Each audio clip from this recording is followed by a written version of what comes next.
Bonjour à tous, mesdames, messieurs. Merci de votre fidélité à votre émission Grand Défi. Grand Défi, aujourd'hui nous allons aborder beaucoup de défis, mais nous pouvons nous limiter à deux ou trois. Trois défis qui font débat, mais qu'il faut à tout prix relever dans le monde des justiciables, dans le monde judiciaire. Et pour cela, nous recevons sur ce plateau un grand écrivain qui, à tout moment, lorsqu'il y a un problème, il se bat, il mène des recherches pour voir comment relever ces défis-là. Nous allons faire d'abord le tour de ce qu'il a écrit et puis nous allons nous focaliser sur deux, trois sujets qui font vraiment défi et il va nous montrer comment est-ce qu'il faut relever ces défis-là. Bonjour, monsieur Gabriel Kilala Peneamouna. Bonjour, messieurs les journalistes.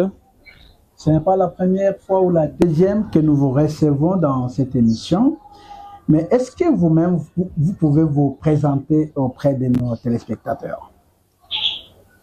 Ok, je me nomme Gabriel Kilala Peneamouna, je suis écrivain, ma profession, je suis magistrat, mais vous me recevez en tant qu'écrivain, Ouais. En tant que doctrinaire. J'ai toujours eu vraiment besoin d'aider la justice, l'administration de la justice chez nous. Lorsqu'il y a des défis, vous venez de le relever. Je fais des études, je mène des études pour trouver des solutions à ces défis. Ouais. Et c'est ça mon travail. Depuis que je suis magistrat. Qu'est-ce qui vous motive? Au fait, c'est l'amélioration de la justice chez nous. Parce que lorsqu'on voyage sous les autres cieux, on voit comment la justice est rendue, et comment on respecte la loi, comment on applique la loi à tout le monde. Personne n'est au-dessus de la loi. Et c'est la procédure qui fait le procès. Et c'est pourquoi ça m'a motivé de mener des études et de donner des solutions aux magistrats, aux avocats, aux justiciables. Et ça portait vraiment de fruits, toutes mes recherches. Même si je venais d'ailleurs au mois de janvier, février, j'étais à Lubumbashi. Ouais. Je suis allé à Likasi, je suis allé à Fungurume, à Kolwezi, en train de montrer le nouvel ouvrage sur le contrôle de constitutionnalité, et tout le monde était d'accord qu'il y a vraiment des dilatoires. Voilà ce que je peux dire en l'instant. Là, c'est juste sur le contrôle de la constitutionnalité. Voilà. Mais votre premier ouvrage, c'est lequel parmi tant d'ouvrages que nous voyons ici? Si vous me le permettez, je peux présenter toutes mes publications. Allez-y. En vous disant le premier, parce que quand j'ai commencé la magistrature en 99, je me suis rendu compte que je ne connaissais presque rien, tout ce que j'ai appris à l'université, et la vie pratique, c'est autre chose. Je me suis mis à la recherche, je me suis mis au travail. J'ai fait 7 ans depuis 99, et j'ai publié mon premier ouvrage, Immunité, parce que j'ai fait 10 ans au parquet. Ouais. Attribution du ministère public et procédure pénale, tome 1, et attribution du ministère public, procédure pénale, tome 2. Donc, le tome 1, Ouais. il résume toute la procédure depuis la découverte de l'infraction jusqu'à la fixation du dossier au juge pénal. C'est-à-dire tout ce qui se passe au parquet, Ouais. tous les actes, interrogatoires, recherche, commission rogatoire, tout, c'est ici. Et ici, c'est l'instruction juridictionnelle. Voilà mon premier ouvrage. Après, quand j'ai évolué... Et pourquoi vous avez écrit justement sur la procédure pénale? Vous avez vu qu'il y a des couacs chez nous par rapport aux autres cieux, ou bien... Non, là, parce que la procédure, la liberté des gens, Ouais. par rapport au patrimoine. Ouais, sous les autres cieux, quand on dit de la liberté, c'est quelque chose de sérieux. Alors, la liberté, c'est la procédure. Comment il faut arrêter quelqu'un, comment le jeter en prison, comment il peut demander la liberté provisoire, comment il peut payer sa caution, ainsi de suite, comment le magistrat peut interroger un prévenu, comment il peut interroger un témoin, comment il peut confronter les parties, tout ça, comment poser des actes. C'est très important pour la liberté des gens, parce que quand on n'est pas libre, vaut mieux être en liberté qu'être enfermé quelque part. C'est très sérieux. Quand vous êtes en liberté, vous pouvez manger même le peu que vous avez, mais quand vous êtes enfermé, la liberté, on ne joue pas avec. C'est ce qui m'a motivé à faire quelque chose. Et surtout qu'à l'université, j'ai vraiment, avec mes professeurs d'heureuse mémoire, professeur Kisaka Kiangoi et Bayona Bamer, des grands procéduriers au Congo. Ils m'ont vraiment motivé à connaître en profondeur la procédure pénale. Voilà. Est-ce que la procédure pénale est respectée dans les affaires judiciaires au Congo? La population ne connaît pas beaucoup le droit et les magistrats font ce qu'ils sont en train de faire. Ils fournissent des efforts pour appliquer la procédure pénale, pour appliquer la procédure tout court, parce qu'il y a la procédure pénale, la procédure civile, c'est la procédure judiciaire. Les magistrats fournissent cet effort. Les avocats également nous aident les magistrats à appliquer la procédure au moment des procès. Mais ce qui est vrai que partout où je passe, on me dit que en cas de problème, de défi ou d'ignorance de la procédure, on se réfère à mes ouvrages. Et mes ouvrages trouvent solution, que ce soit dans des cabinets des avocats, leurs débats, que ce soit devant les juges, lors des délibérés. En tout cas, la plupart des gens, la plupart des juristes praticiens se réfèrent à mes ouvrages. Cela veut dire que j'ai apporté quelque chose à la nation congolaise. Donc, si je comprends bien, votre ouvrage intéresse beaucoup plus les magistrats, les avocats et les communs des mortels. Il intéresse tout le monde. Il intéresse tout le monde parce qu'il faut que vous connaissiez la procédure. Si vous êtes un particulier, vous êtes devant le magistrat, comment vous allez répondre aux questions du magistrat? Quand vous lisez mes ouvrages vous montrent comment répondre au magistrat, aux questions posées. Si vous êtes arrêté, comment vous allez procéder pour recouvrer la liberté provisoire, n'est-ce pas? Et comment faire le suivi du dossier? Parce que quand on arrête, il y a des délais. Si vous êtes condamné, comment demander la libération conditionnelle? Ça, c'est le particulier. Parce qu'il y a beaucoup de gens qui n'ont pas d'argent pour engager des avocats. Donc, il faut connaître la procédure pour s'en sortir devant un procès. Parce que vous pouvez perdre un procès. Au fond, vous avez raison. Mais à la forme, donc la procédure, vous ne connaissez pas. Vous perdez le procès et vous condamnez tout le monde. Et le deuxième ouvrage? Ça, c'est le 2. Ça, c'est le premier, le second. La même année. La même année. C'était un travail de 7 ans. Un travail de 7 ans. Alors, quand j'ai été versé au siège, n'est-ce pas, j'étais juge. J'ai compris une autre procédure, la procédure civile. C'est le second ouvrage, volume 1. Ça retrace toutes les procédures, donc la demande en justice, la défense en justice, ainsi que toutes les fins de non-recevoir et les exceptions, soulevées devant les cours des tribunaux, ici. Quand on dit procédure civile, ça veut dire exactement. La procédure civile concerne les causes où il n'y a pas d'infraction, les faits civils, par exemple. Donc, je parle en termes simples pour permettre la compréhension. Voilà, parce que si j'entre dans la technique, c'est compliqué. Quand vous avez une dette, quelqu'un vous doit, ou vous avez un locataire qui ne paye pas, vous voulez le faire sortir. Quelqu'un vous doit de l'argent, n'est-ce pas? Vous voulez qu'il paye, il ne paye, il ne veut pas payer. Ou quelqu'un vous prend votre maison, il a fait d'autres documents, il vient vous ravir la maison. Vous voulez qu'il soit déguerpi de votre concession, par exemple à Maluku, ou, vous avez votre concession, vous avez tous les documents, mais vous trouvez quelqu'un d'autre. Qu'est-ce que vous allez faire? Vous allez utiliser la procédure civile, c'est-à-dire, vous faites l'assignation et vous demandez, soit si c'est le locataire, les paiements des arriérés, et son déguerpissement. Si c'est votre débiteur, vous allez demander qu'il vous paye l'argent qu'il vous doit, plus des dommages et intérêts moratoires. Si c'est votre concession, votre parcelle qui a été ravie, vous allez demander qu'il soit déguerpi et que vous puissiez être reconnu propriétaire. C'est la procédure civile que vous allez utiliser. La procédure civile que vous allez utiliser. Oui. Et voilà. La procédure pénale? Pénale, c'est pour les infractions. Quelqu'un qui déjà des infractions, quelqu'un qui a volé, quelqu'un qui vous a escroqué, quelqu'un qui a abusé de confiance.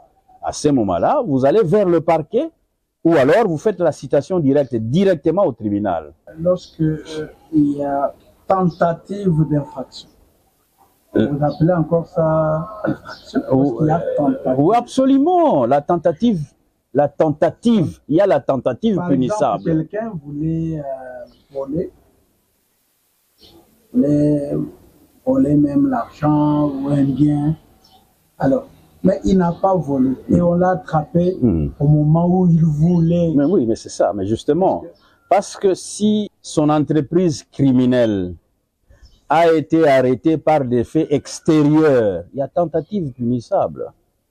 C'est-à-dire quelqu'un qui entre dans la maison ou qui vous prend votre téléphone et en allant, il est arrêté. On lui ravit le téléphone et on vous remet. Il y a infraction, il sera puni comme l'infraction. Oui, il sera puni comme l'infraction. La tentative va se transformer en... Absolument, parce que c'est l'article 4 du Code de procédure pénale, livre 1, qui le prévoit. Okay. Ah, c'est différent de la complicité. Ici, c'est la tentative, c'est-à-dire tous les éléments de l'infraction sont réunis. Vous passez à l'acte et au moment que vous voulez poser les actes, on vous attrape. Il y a tentative et vous serez poursuivi et on va vous condamner. Vous allez faire la prison. Ça, c'est le troisième ouvrage. Ouais. Voilà. Et le quatrième? Le quatrième, c'est... Vous voyez le problème de... Chez nous, le droit s'arrête plus à l'Assemblée nationale, à la porte de l'Assemblée nationale. Les immunités et les privilèges. C'est-à-dire que lorsque les hauts fonctionnaires, les gouvernants du pays, lorsqu'ils sont poursuivis, ils ont commis des infractions. Pour les arrêter, il faut accomplir certaines formalités. Sur la procédure. La formalité ou les formalités requises, c'est demander l'autorisation de l'organe délibérant. Ça peut être l'Assemblée nationale, ça peut être l'Assemblée provinciale ou les assemblées locales. Il faut demander l'autorisation. Oui, mais oui, le Parlement. Il faut demander l'autorisation de cet organe délibérant. Vous voyez, le droit est bloqué. Alors que pour le commun des mortels, dès que vous commettez une infraction, on vous appréhende et le magistrat du parquet commence à poser des actions, des actes. Mais pour les gouvernants, les députés et les parlementaires, les droits s'arrêtent, les droits se conforment. Donc, il faut demander l'autorisation d'instruction. Et après instruction, et lorsque le magistrat du parquet constate que les faits sont établis, avant de traduire ou de faire la poursuite ou les poursuites devant les cours de tribunaux, il doit encore revenir devant l'organe délibérant pour demander l'autorisation de mise en accusation. Vous voyez? Donc ça devient très lourd. Vous trouvez que c'est très lourd? Quand j'ai constaté cela, je me suis dit non, je dois faire quelque chose. C'est pourquoi j'ai écrit immunité et privilèges en droit positif congolais. Les côtés négatifs et les côtés positifs. Alors, quel est le côté? Nous allons arriver, mais allons, je voulais d'abord présenter. D'accord, allez-y. Parce que c'est là qu'on va vraiment se focaliser pour comprendre un peu comment dans un État démocratique, il y a certains citoyens qui, eux, sont bourrés des immunités et des privilèges. Voilà. Pendant que les autres sont un peu... L'écrivain va nous expliquer. Voilà. Comme vous venez de le dire, de le constater, donc à chaque événement, quand j'analyse, je mène des recherches. Alors en 2013, quand on a pris la loi, l'OCJ, Organisation compétence judiciaire, de 82, on l'a modifiée en 2013.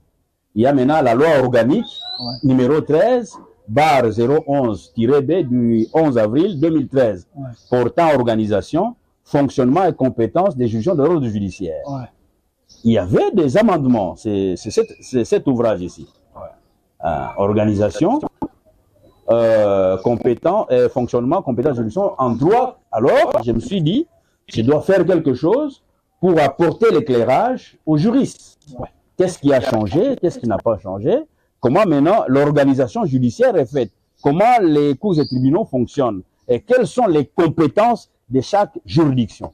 Voilà, c'est en 2013, c'est en 2014, je l'ai sorti. La loi est sortie en 2013 et en 2014. On peut dire que vous avez commenté la loi qui a été votée. Absolument.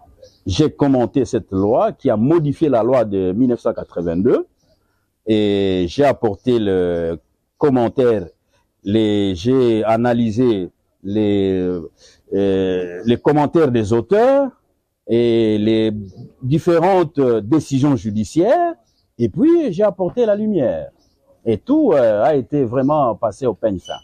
Ça, c'est le 5e. Voilà, le 5e.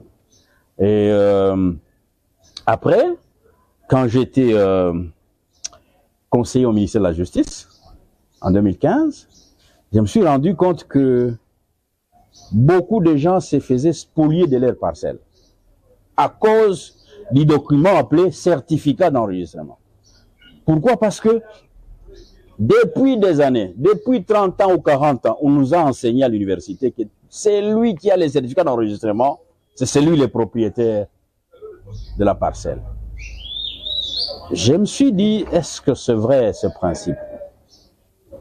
Quand j'étais au ministère, je me suis rendu compte qu'il y avait des certificats d'enregistrement établis sur de fausses pièces. Vous avez un locataire fort, vous le laissez dans votre parcelle, vous lui faites confiance et il vous fabrique un certificat d'enregistrement. Et le comble de la loi de 73, la loi dit, après 2 ans, le certificat est inattaquable. C'est-à-dire, votre propre locataire, dans votre maison, il fait 2 ans, il vous fait un certificat, il cache, et après 2 ans, il vient devant le juge, dit non, c'est moi le propriétaire. Parce que j'ai un certificat d'enregistrement. Et on lui donne raison. Et à ce moment-là, les gens crient, les magistrats sont corrompus, tout ça, mais c'est la loi. La loi dit qu'après 2 ans, le certificat d'enregistrement devient inattaquable. J'ai fait des études. J'ai trouvé des certificats d'enregistrement qu'on appelle de voile public, de voile pudique, qui couvrent les indélicatesses. C'est-à-dire les certificats qui n'ont pas de sous-bassement. Pas de sous-bassement. Mais un propriétaire qui n'a pas d'argent, parce que pour se faire un certificat d'enregistrement actuellement, vous vous souvenez de l'époque de Kisimbango, il y avait un délai qu'il avait donné, que chacun aille trouver le certificat d'enregistrement, il avait donné 2 mois, et puis un petit montant là, et beaucoup de gens avaient eu de certificat. Mais actuellement, pour avoir un certificat d'enregistrement, c'est vraiment de la casse-tête. Alors, quelqu'un qui n'a que le livret des logeurs, depuis 60, depuis 70, ou c'est son permis, c'est lui qui vient le certificat, on spolie la maison. Et j'ai fait des études sur ces livres. Je me suis posé la question, le certificat d'enregistrement, est-ce un titre générateur de droit ou un titre d'enregistrement de droit? Nous avons mené cette étude avec Maître Kalala Mwenampala, avocat près la Cour suprême de justice. Et la réponse est que le certificat d'enregistrement ne fait pas naître le droit, mais enregistre le droit. Cela veut dire, il faut d'abord être propriétaire, avoir le droit de concession, soit c'est une maison successorale, par jugement d'investiture et à mutation pour cause de mort, soit vous avez acheté, vous avez votre acte de vente ou acte de cession, où on vous a donné gratuitement la maison, vous avez un acte de donation. Voilà les titres de base qu'il faut avoir. Maintenant, ce sont ces titres, ces droits-là, qui seront maintenant enregistrés dans le certificat d'enregistrement. Voilà pourquoi j'ai demandé à tout le magistrat, ne vous fiez pas au certificat d'enregistrement, même s'il est vieux de 10 ans. Il faut d'abord voir les titres de base. Sur quelle base le monsieur qui détient le certificat d'enregistrement a eu ce certificat d'enregistrement. C'est en étudiant ce base que vous saurez qu'il est le véritable propriétaire ou c'est un faussaire. Voilà. Vous voyez que c'est intéressant. Vous savez que dans nos tribunaux, voilà. C'est plein de 70%, 60%, 70% sont les conflits fonciers. En tout cas, là, il y a une émission voilà. entière voilà. à tourner. Parce que ça, c'est très... Parce que depuis que l'ouvrage est sorti, ouais. J'ai des échos que vraiment, on attrape beaucoup de faussaires. Les gens qui n'ont pas de titre de base et qu'ils viennent. Il y a même des gens qui organisent des procès fictifs. Vous êtes à la maison et on fait un procès fictif. Vous ne le connaissez pas. Hein? On vous condamne par défaut avec exécution provisoire et on vient, on vous fait sortir. Le monsieur, c'est un fictif. Et il vous prend votre parcelle. Ah, donc c'est pourquoi j'appelle aux magistrats, aux avocats. Voilà. Il y a une émission là-dessus, mais il faut revenir. Voilà. Il faut revenir parce que vous avez dit 90% des oui. sont des conflits fonciers. 60 à 70%. Donc il faut. Voilà. Donc ça, c'est en 2015, 2016. J'ai oublié quand j'étais magistrat au tribunal de grande instance à Goma. Vers les années 2010, quand la loi portant protection de l'enfant est sortie en 2009, il y a eu beaucoup de procès en matière de viol. Parce que la plupart d'ONG ne partaient qu'à l'Est, à Goma, à Bukavu. Alors il y avait beaucoup de procès en matière de viol. Et avec la mentalité congolaise aussi, on fait marier nos filles au village à 13 ans. 14 ans, 15 ans, alors que la loi 2009 dit que une fille, une mineure ne peut pas être prise en mariage, sinon c'est le viol. Alors, on a eu beaucoup de dossiers, on a traité beaucoup de dossiers au tribunal de grande instance de Goma. Alors, c'est pourquoi j'ai sorti ce petit ouvrage, très important. Hein? Donc, le viol, les femmes menacées, les hommes bien éduqués en insécurité permanente. Donc ça dit beaucoup. Ouais. Alors, on aura peut-être une émission pour développer ça, pour que je vous montre comment les femmes sont menacées et comment les hommes bien éduqués sont en insécurité permanente. Ça, il faut le dire. Parce que vous êtes à deux dans votre bureau avec une femme et elle peut crier, hein, oh, on m'a violé, on vient, on vous prend, alors que vous n'avez rien fait. Vous voyez? Un homme bien éduqué, mais en insécurité, il faut faire attention. Donc c'est très important pour nous les hommes. Voilà. Ça, c'est en 2014, 2013, 2014. Ouais. Voilà. Donc, certificat en 2015. Quand il y a eu, donc ça, c'est le 7e, le 8e, quand il y a même le procès de 100 jours. Ouais. Vous vous souvenez, le procès Kamer et Jamal. Voilà. Bon, je ne me suis pas intéressé au fond du dossier. Moi, ce qui m'a intéressé, ce sont les exceptions qui ont été soulevées. Ouais. C'est pourquoi c'est intitulé « Analyse des exceptions soulevées ». Soulevées lors du procès. De ce procès-là. Ouais. C'est ce que j'ai analysé pour éclairer aussi les autres, les praticiens du droit, les magistrats et avocats. Il y a une différence entre l'exception d'inconstitutionnalité et le contrôle. Oui, absolument. Maintenant, quand j'ai été... partout je passe, quand j'ai été maintenant conseiller à la Cour constitutionnelle, j'ai vu comment la Cour constitutionnelle fonctionne et j'ai compris que beaucoup d'exceptions d'inconstitutionnalité soulevées sont des dilatoires. C'est lorsque les particuliers, les parties, une partie se rend compte qu'elle ne va pas s'en sortir, ou son avocat, mais il soulève l'exception d'inconstitutionnalité pour bloquer. Et c'est pourquoi j'ai dit que c'est un bassou. Alors, moi, quand on m'a dit que c'est un bassou, moi j'étais au Bas-Congo, j'ai travaillé au parquet des grandes instances de Bas-Congo, de Matadi. Mbassou, c'est quand même une maladie et les gens là-bas ont trouvé des médicaments contre les mbassou physiques. Moi aussi, je me suis dit, comme c'est un mbassou, je dois trouver un médicament. Et c'est pourquoi j'ai intitulé « Contrôle de constitutionnalité ». Préfiltrage, filtrage, compétence. Donc, ici, il y a deux aspects. Les contrôles par voie d'action et les contrôles par voie d'exception. Voilà la différence. Voilà au moins toutes mes 9 publications. Donc là, je comprends que ces défis, Voilà. les dilatoires, Voilà. vous l'avez Voilà. relevé. Vraiment relevé, analysé en profondeur.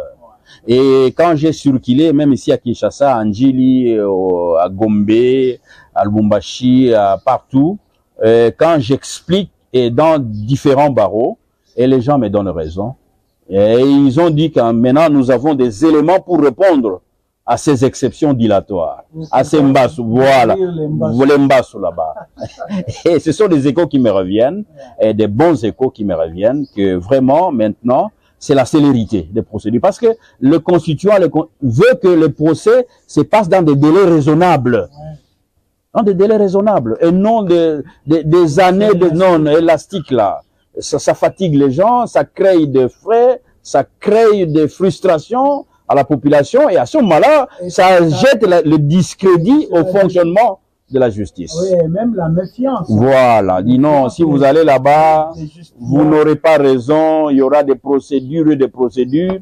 Effectivement, c'est à cause, entre autres, de ces mbassu-là. Voilà. Alors, je voudrais qu'aujourd'hui, on puisse se focaliser quand même sur, dans le cas des immunités et privilèges en droit positif. Qu'est-ce que vous soulevez comme problème dans cette Bon, d'abord, j'explique qu'est-ce que c'est immunité, qu'est-ce que c'est privilège. C'est différent, hein, c'est différent. Immunité de juridiction, c'est-à-dire quand vous commettez vous posez des actes qui sont infractionnels, on ne peut pas vous poursuivre. C'est ça immunité en termes simples. C'est le cas des députés.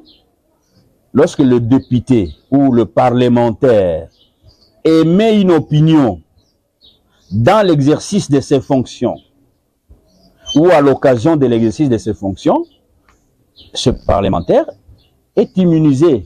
C'est-à-dire qu'il ne peut pas être poursuivi pour des faits lorsqu'il émet une opinion. Voilà c'est ce qu'on appelle immunité de juridiction. Il y a aussi l'immunité diplomatique. Un diplomate qui commet une infraction chez nous, il ne peut pas être poursuivi par les juridictions congolaises. C'est ça qu'on appelle immunité de juridiction. Tandis que privilège, c'est-à-dire vous commettez l'infraction, mais eu égard à votre rang social, n'importe quel magistrat ne peut pas vous auditionner. Okay. Voilà. Si vous êtes bourgmestre, on ne peut pas vous attraire devant le tribunal de paix. C'est le tribunal de grande instance qui est votre juge naturel. Si vous êtes magistrat, ce n'est pas au tribunal de grande instance qu'on va vous amener. Ça, c'est au pénal seulement, c'est pas au civil. Okay. Au civil, il n'y a pas d'immunité de juridiction ou de privilège. Ah. Alors, si vous êtes magistrat, c'est à la cour d'appel. C'est la cour d'appel qui est votre juge naturel. Si vous êtes ministre, vous êtes parlementaire, c'est la cour de cassation qui est votre juge naturel. Si vous êtes président de la République ou premier ministre, c'est la cour constitutionnelle qui est votre juge naturel. C'est ça qu'on appelle privilège de juridiction. Au lieu de vous attraire... Et en même temps juge, en même temps... Voilà. Qui peut vous poursuivre. Voilà. Donc, privilège, c'est-à-dire quand vous commettez... Parce qu'en matière pénale, il y a de compétences matérielles. Toutes les infractions punissables de 5 ans, par exemple l'escroquerie, c'est le tribunal de paix qui est compétent. Mais si un ministre commet l'escroquerie, ce n'est pas le tribunal de paix qui va l'entendre. C'est la cour de cassation. C'est-à-dire il y a privilège de juridiction. Il ne va pas comparaître devant le juge matériellement compétent, mais il va comparaître devant le juge personnellement compétent. Et pourquoi on parle de privilèges? Parce que quand vous allez devant le juge, ce n'est pas un privilège quand même. Non, le privilège par rapport aux juridictions. Au lieu d'être entendu par le juge inférieur, vous serez entendu par le juge supérieur par rapport à vos fonctions, par rapport à votre rang social. C'est ça qu'on appelle privilège. Et quel est l'avantage? Et les privilèges aussi. Quel est l'avantage? L'avantage, c'est que quand vous avez des hautes fonctions, c'est pas un petit magistrat qui peut vous auditionner. Donc il y a des grands et l'avantage des magistrats. Non, il y a de magistrats inférieurs et les magistrats haut gradés. Les magistrats moins gradés et les magistrats haut gradés. Ouais. L'avantage, c'est que, avec le privilège de juridiction, tu vois, nos autorités, elles assument des fonctions nationales. Si elles n'avaient pas de privilèges, elles seraient à traite à tout moment devant les cours des tribunaux.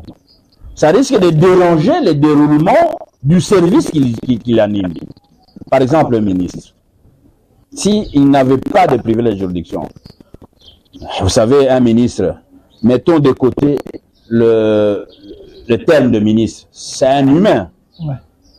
Il peut commettre des gaffes, il peut commettre le viol, il peut commettre l'adultère, il peut commettre les détournements, il peut commettre des fautes en écriture à la cité, il peut se bagarrer, c'est un humain. Alors si on le laissait comme ça, hein? Si on les laissait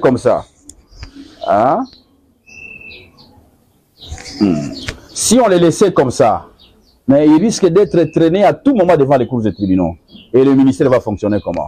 C'est pourquoi, c'est ça l'avantage. Il faut les protéger. Il faut les protéger de telle sorte que ils assument très bien leurs fonctions et que si c'est sérieux, il y a quand même un juge naturel pour lui. Et là, on peut comprendre que privilège ou la juridiction qui doit soit poursuivre, soit entendre un ministre, ne le fait pas tous les jours. Ou bien il y a beaucoup de conditions pour atteindre cette juridiction-là, ce qui fait que la juridiction elle-même ne dérange pas trop ceux qui travaillent ou ceux qui ont le privilège d'être jugés par elle. Non, l'avantage c'est quoi? Parce que, vous savez, le parquet aide beaucoup dans la société. Parce que le parquet peut y avoir 100 dossiers. Le parquet peut classer 90 dossiers. Et n'envoyer en fixation que 10 dossiers. C'est ça l'avantage. Parce que quelqu'un qui a le privilège de juridiction, on ne peut pas le citer directement devant un juge pénal ou devant une juridiction pénale. Il faut une citation à prévenu, c'est-à-dire il faut passer par le parquet. Parce qu'il y a beaucoup de plaintes aussi qui sont fallacieuses. Il y a aussi des dénonciations calomnieuses. Quand quelqu'un ou eux-mêmes, le ministre, quand un ministre n'aime pas un autre, il peut créer une affaire qui est fallacieuse et traîner l'autre ministre en justice. C'est pourquoi il faut passer par le parquet. Le parquet pose des actes, le parquet instruit, il voit si l'infraction est établie. Si l'infraction n'est pas établie, le parquet classe les dossiers sans suite. Déjà au niveau du parquet. Sans transférer la voilà. Voilà l'avantage. Le dossier est classé et le concerné retourne à son travail paisiblement. Tout comme le parquet peut considérer que celui qui a l'infraction qui a été commise est minime. Il peut classer les dossiers sans suite pour fait bénin. Tout comme il peut être devant une infraction qui peut être transigée. Par exemple, le ministre a donné des coups. Alors, cette infraction peut être transigée au niveau du parquet. On peut demander au ministre de payer les amendes transactionnelles. Et le dossier est classé par amende transactionnelle. Ça épargne les juges. Ça épargne les juges. C'est ça l'avantage. Donc, le parquet tamise beaucoup de dossiers. Donc, on évite beaucoup de dossiers au juge pénal. Vous voyez, c'est ça. Non, parce qu'il y a des plaintes fallacieuses, c'est ce que je viens de vous dire. Et il y a aussi... Des... Vous ne craignez pas les sentiments des magistrats du parquet qui pourront, à leur niveau, stopper l'affaire, même si c'est une affaire qui devait être par le tribunal. C'est ça le pouvoir du magistrat du parquet. C'est le parquet qui apprécie souverainement le magistrat du parquet. Il apprécie, parce que chez nous ici, l'instruction et la poursuite, ce sont les attributions du magistrat du parquet par rapport à l'étranger, en Belgique ou en France. Parce que là, il y a toute une juridiction d'instruction. C'est différent. Tout un juge pour instruire. Mais ici, toutes ces attributions, c'est pour le ministère public. L'avantage, c'est que le magistrat du parquet tamise les dossiers. Là où les faits ne sont pas établis, il classe ensuite. Là où les faits sont bénins, il les classe ensuite pour fait bénin. Là où il peut transiger, il fait payer les amendes. Et on épargne au moins beaucoup de dossiers aux juges. Et on n'a pas beaucoup de magistrats par rapport au nombre de la population congolaise. C'est pourquoi il faut que des dossiers sérieux atterrissent sur la table du juge. Voilà. Alors, au niveau de la composition même de la composition du tribunal, le ministère public est composé de magistrats de parquet, je pense. Est-ce qu'il fait partie de la composition? Et pourquoi? C'est une question l'intérêt de tout le monde. Lorsque, dans un procès, les ministères publics donnent déjà son réquisitoire, je crois, on appelle ça réquisitoire. Dans un procès pénal. Oui, on sent que même lorsque on va rendre le jugement, c'est à 90% les réquisitoires du ministère public qui passent dans le jugement. Est-ce qu'on peut penser que le ministère fait partie de la composition où le parquet a le pouvoir d'influence du tribunal, où le tribunal est libre de juger selon lui? Non, ce que je peux expliquer, c'est que le parquet, c'est la partie poursuivante. C'est une partie au procès. Le parquet représente la société. Vous voyez la loi pénale, c'est la société qui l'a établie, n'est-ce pas? Ne volez pas. Quand vous volez, vous violez la loi de la société. Maintenant, qui représente la société devant les cours des tribunaux? C'est le magistrat du parquet qui représente la société. Quand vous voyez le magistrat du parquet, c'est la société, toute la société qui parle. Ce n'est pas le magistrat individu que vous voyez là-bas. C'est toute la société qui parle. Il vient devant le juge, il dit, monsieur le juge, ce monsieur a transgressé la loi. Il a volé un bien appartenant à autrui. Moi, magistrat du parquet, représentant de la société devant les cours des tribunaux, je vous demande d'appliquer la loi. C'est ça que le magistrat du parquet fait. Donc, lui n'est pas dans la composition. Il siège comme partie poursuivante. Et le prévenu, c'est son adversaire. Okay. C'est ça le combat. Nous sommes sur le terrain de balle. Ouais. Il y a toujours deux équipes. Équipe A et équipe B. Équipe A, c'est le parquet, donc la société tout entière. Et équipe B, c'est le prévenu. Avec ses avocats. Voilà. C'est pourquoi, comme le prévenu ne connaît pas le droit, la plupart ne connaissent pas le droit, le prévenu est obligé à prendre un avocat pour affronter les arguments du magistrat du parquet. Donc, les arguments de la société. Et les juges les entendent. Il entend le magistrat du parquet, il entend la société. Et il entend le prévenu, et il prend les dossiers en délibéré, et il délibère. Si les faits sont établis, le juge n'a qu'à appliquer la loi telle que la société lui demande. Voilà. C'est comme ça que ça fonctionne. Qu'est-ce qui fait que nous sommes tous égaux devant la loi, n'est-ce pas? Oui. Monsieur Gabriel. Mais qu'est-ce qui fait qu'il y a une autre catégorie de gens qui sont couverts d'immunité et une autre qui n'en a pas? Combien de mortels, des journalistes, on n'a pas d'immunité. Donc nous faisons tous partie de la société. Nous travaillons comme journalistes, je suis en train de travailler. Mais nous n'avons pas ce privilège-là. Nous n'avons pas ces immunités-là. Pourquoi?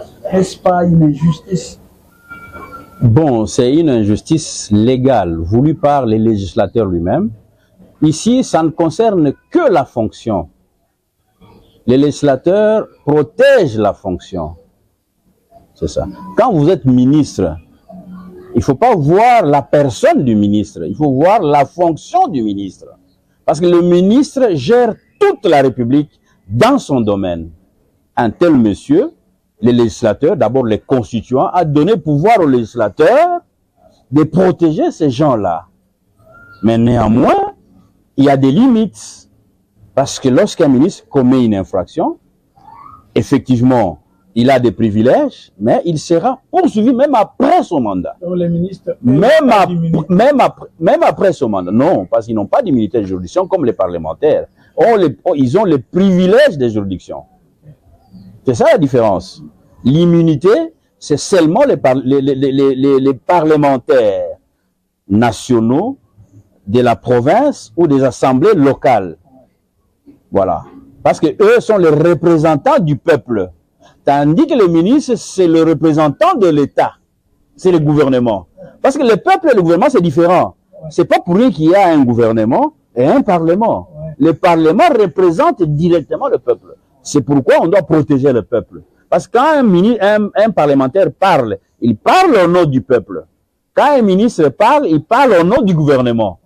Ce sont là, depuis la nuit du temps, qu'on a fait cette séparation de pouvoir. Alors, je sais que vous n'aimez pas la politique, mais si nous prenons le cas Nicolas Kazadi, qui a parlé après avoir été ministre, mais il est député en fonction. Mais dans une émission, il dit, voilà, quand l'argent du projet vient, et on se partage, tout ça. C'est que le parquet de la Cour de cassation a trouvé comme faux bruit, et le parquet a saisi l'Assemblée nationale pour obtenir d'abord l'autorisation.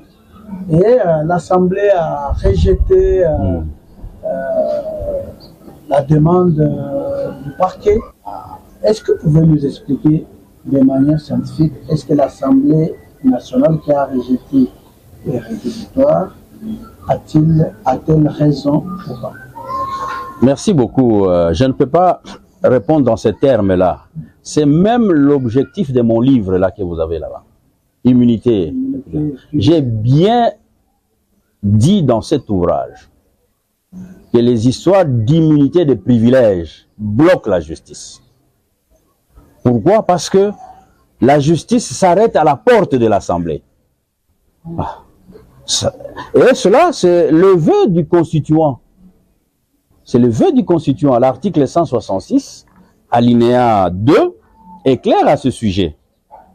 Il dit que la décision de poursuite et de mise en accusation d'un membre du gouvernement sont votées à la majorité absolue.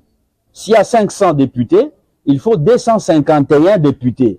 Lorsque 251 députés autorisent les poursuites, à ce moment-là, la justice continue. C'est aussi un blocage de la justice. J'ai étudié ces cas et j'ai donné des solutions. Il fallait vraiment limiter systématiquement. On pouvait seulement peut-être accorder le magistrat à instruire et après, mais comme les constituants depuis 2006, parce que le constituant a décidé ainsi et nous sommes obligés de respecter. Et les constituants contre le peuple alors, parce que le peuple voulait en savoir plus, voulait comprendre en fait, ce qui s'est passé exactement, parce que l'argent, par exemple, l'argent qu'on s'est partagé, c'est l'argent du peuple, c'est ça, contribuable. Ou si c'est une dette, c'est à la charge du peuple qui va payer. Mais comment on peut nous expliquer? Et l'Assemblée dit niet parce qu'il est député. C'est pourquoi un député, selon ce qu'on avait su, comme si un député peut parler, mais quand il parle des choses que la justice trouve aberrantes ou qui violent certains principes de la loi, on veut en savoir, l'Assemblée dit niet parce que les constituants... Voilà. Voilà une des dispositions qu'on souhaite qu'elle soit révisée pour la bonne administration de la justice chez nous, pour permettre à la justice de fonctionner de manière optimale. Parce que la justice qui doit dire tel a fait tel acte, tel ne l'a pas fait, tel est innocenté, tel est coupable, c'est la justice. Mais ici, le droit s'arrête à la porte de l'Assemblée nationale. Et je vous donne même un cas, tu vois, même le débat qu'il y a sur les infractions commises par un Premier ministre. C'est aussi un défi. Justement, c'est la manière dont on a rédigé la Constitution en 2006.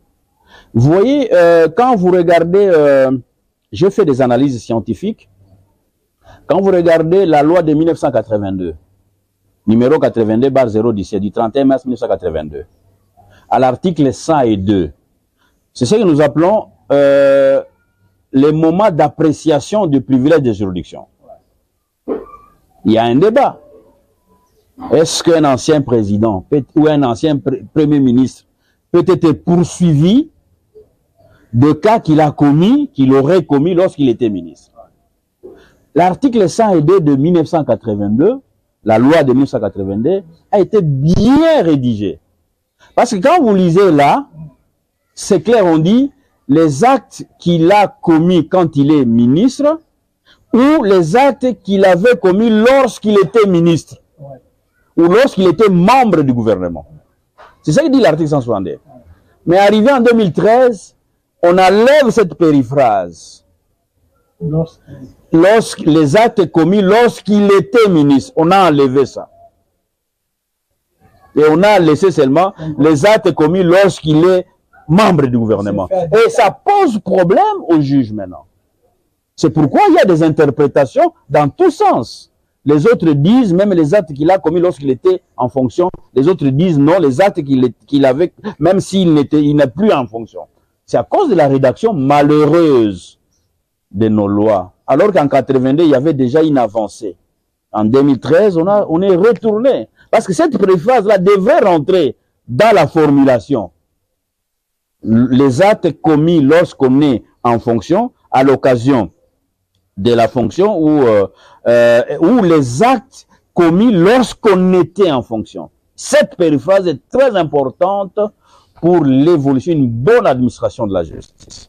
C'est ce que je recommande même dans mes ouvrages. Et il y en aura des anciens premiers ministres. Toujours. Il y aura des problèmes. Qu'est-ce qu'il faut faire? Il faut réviser la Constitution. Parce qu'il y a une interprétation dans tous sens. Et lorsque nous étions étudiants, on a toujours vu, en droit, il n'y a pas une solution exacte comme en mathématiques. 2 plus 2 égale 4. Droit, c'est pas comme ça. C'est pourquoi on nous a toujours dit, sur cette question, devant cette question, la doctrine et la jurisprudence sont divisées. C'est ce qui fait avancer le droit. C'est ça le droit. Ouais. Le droit, ce sont les controverses. Oui. Mais... à partir de ces controverses-là, ça va permettre maintenant aux constituants futurs ou aux législateurs de changer la loi en faveur d'une bonne administration de la justice. Et lorsque vous allez en droit comparé, lors du procès... Tout ça, ça n'existe pas. Procès, en droit français, non, en droit français, en droit belge, que nous avons hérité, il y a toute une chambre qu'on dit chambre préliminaire. C'est là qu'on soulève toutes les exceptions. Après cette étape-là, quand on passe devant le juge de fond, il n'y a pas autre chose. C'est seulement le fond du dossier. Et chez nous, si il n'y en a pas, il n'y en a pas. Il n'y a pas de chambre. C'est pourquoi, devant les cours et tribunaux, les exceptions et les fins de non-recevoir se soulèvent à toute étape de la procédure. Et ça bloque la procédure. Ça bloque la procédure. C'est trop. Et puis, nos textes sont vieux. Sont vieux depuis 60. Les droits pénals en 59. Procédure civile en 60. Il faut vraiment réviser nos textes pour adapter à l'allure de la société. Surtout avec les infractions, la cybercriminalité, les infractions qui se remettent dans les... Il faut toujours adapter tout ça. Il faut réformer. Voilà, voilà. Oui, oui, beaucoup de lois. C'est vraiment un grand travail des juristes. Et quand il y a procès, il y a difficulté, on se réfère à mes ouvrages et on trouve la solution et le jugement est rendu et à la satisfaction de tout le monde. Donc, je suis vraiment d'amener des solutions dans notre justice par mes... Tous les défis qu'on retrouve dans le cercle juridique, judiciaire, voilà.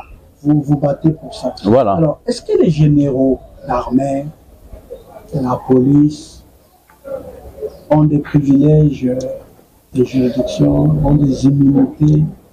Parce que pour arrêter un magistrat, plutôt un général, c'est pas facile. Hein? Ils n'ont pas d'immunité, ils ont des privilèges par rapport au grade, hein? Parce que un caporal ne peut pas être comme un général. Les généraux, ils ont parce que en matière judiciaire militaire, il y a aussi des cours et tribunaux militaires. Il y a les tribunaux de garnison, il y a la cour supérieure militaire, il y a la haute cour militaire. Voilà. Donc c'est par rapport à leur grade. On appelle ça privilège de juridiction. Un général ne peut pas comparer devant les tribunaux de garnison. Hein? C'est pour permettre, parce qu'un général a aussi des fonctions. On protège la fonction. C'est ça que je dis. On protège la fonction. ne peut pas être traîné n'importe comment. Et puis, en général, ne peut pas être traîné. Et puis là, il n'y a pas de citation directe. Il faut passer par le parquet pour instruire, parce que l'armée doit être protégée. Les gens ont compris affaire l'immunité, privilège, un droit positif. Hein, voilà. Il y a aussi un droit négatif. Non, droit coutumier, c'est par rapport au droit coutumier. Les droits positifs, c'est les droits écrits. Okay. Les droits qui est logé dans le loi pour succéder. On n'applique pas les droits écrits, on applique les droits coutumiers. Ouais. Même la gestion des terres coutumières, c'est les droits coutumiers qui s'appliquent. Au Congo central, c'est les matriarcats par rapport aux autres provinces. Ça, c'est les droits coutumiers. Donc, les droits écrits par rapport, les droits positifs par rapport aux droits coutumiers. Un dernier mot, Monsieur le Président. Merci beaucoup, Monsieur le journaliste. Mon souci, c'est d'éclairer la justice. Mon souci, c'est enseigner le droit par mes écrits. Comment nous pouvons rendre la justice dans de bonnes conditions, une meilleure justice à la population pour que la population soit satisfaite de la justice rendue par les cours et tribunaux. Et c'est ça mon travail de chaque jour.